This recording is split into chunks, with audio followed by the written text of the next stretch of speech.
Est-ce une descente de police ou la guerre? La question se pose au lendemain de l'opération antidrogue la plus meurtrière de l'histoire de Rio de Janeiro, au Brésil. Elle a fait au moins 132 morts. 2500 agents des forces de l'ordre, des blindés, des hélicoptères ont affronté dans une favela l'un des principaux groupes criminels de Rio. Anne Dorbans, Laetitia Rossi et Vincent Rimbaud.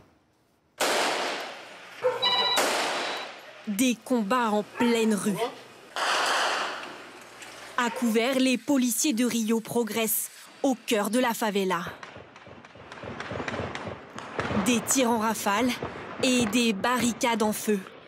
Pendant plusieurs heures, policiers et narcotrafiquants se sont affrontés. C'est toute une favela en guerre. But de l'opération, traquer les narcotrafiquants dans leur fief.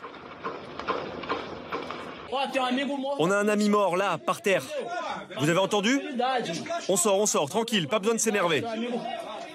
2500 agents lourdement armés et 32 blindés dans le raid le plus meurtrier de Rio, avec plus d'une centaine de morts. Au petit matin, notre équipe arrive sur place et découvre une longue ligne de corps dans un quartier encore en tension. La population, elle, est traumatisée, en colère, et beaucoup dénoncent une violence démesurée de la part de la police. Regardez combien il y a de corps. C'est ça leur opération? Répondez-moi. Combien de familles ont été touchées? À même le sol, près du corps de son fils, cette mère est effondrée. Assassin!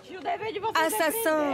La police ne devrait pas tuer les gens, prendre la vie de personne. Mais ils sont entraînés pour ça, juste pour tuer. Les morts sont-ils tous des narcotrafiquants? Près des murs criblés de balles, cette femme a perdu son mari. Votre mari était-il narcotrafiquant? Oui, je ne vais pas vous mentir. Il était impliqué, mais ça ne servait à rien de le tuer. Le gouverneur de Rio, lui, assume l'opération et rejette la critique des victimes collatérales. S'il y a une erreur d'identification, elle est certainement résiduelle et insignifiante. L'ONU, de son côté, s'est dite très inquiète et appelle les autorités à mener une enquête.